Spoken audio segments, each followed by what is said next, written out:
ती सेवा, तीच अवस्था पुरुषांची आहे. गुरुचरित्र वाचण्यापेक्षाही जे मनापासून प्रहरे करतात त्यांना महाराज झुकतं माप देतात.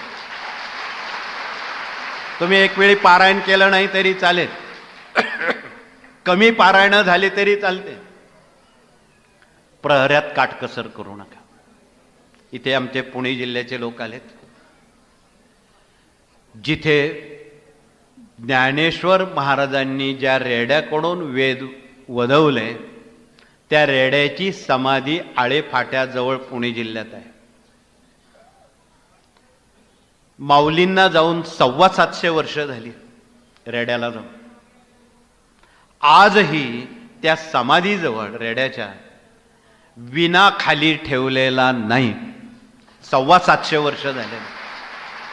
काही लोक 2-2 दिवस तो विना बाळगतात, कोणी किती दिवस तो विना घेऊन ती सेवा रुजू करतात. त्यांना ज्ञानेश्वर भावंडांचा साक्षात्कार होतो आजही. का? ते संजीवन समाधी घेतलेली आहे. आता याच्यापेक्षा अजून दुसरं कोणतं उदाहरण प्रहरेसाठी द्यावं.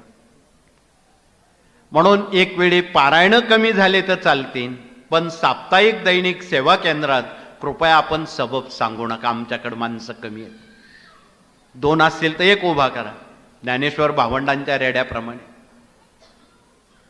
बघूया किती कसोटी आपली महाराज घेतात. पण या कसोटीला अनेक लोक पास झालेले आहेत. रात्री 12 ते 4 ज्यांचे प्रहरी असतात त्यांना सदेह स्वामींचं दर्शन घडलेलं आहे. त्यावेळी आमच्या या फोटोवाल्यांनी स्वामींचे फोटो ज्यावेळी मोठ्या फोटोचे घेतले त्यावेळी कोरी करकरीत कॉपी त्या ठिकाणी होती. महाराज नव्हते, महाराज फिरत होते. काही पुरावे आहेत, त्या फोटो ब्लँक होते. मग या गोष्टीला काय म्हणू?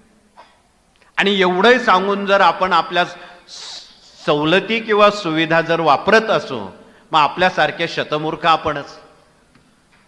म्हणून कृपया असं होणार नाही. त्या नियमावलीत आपण बसतो का हे आपण आपल्या मनाला विचारावं. नसल बसात तर दुसरी कामं करा.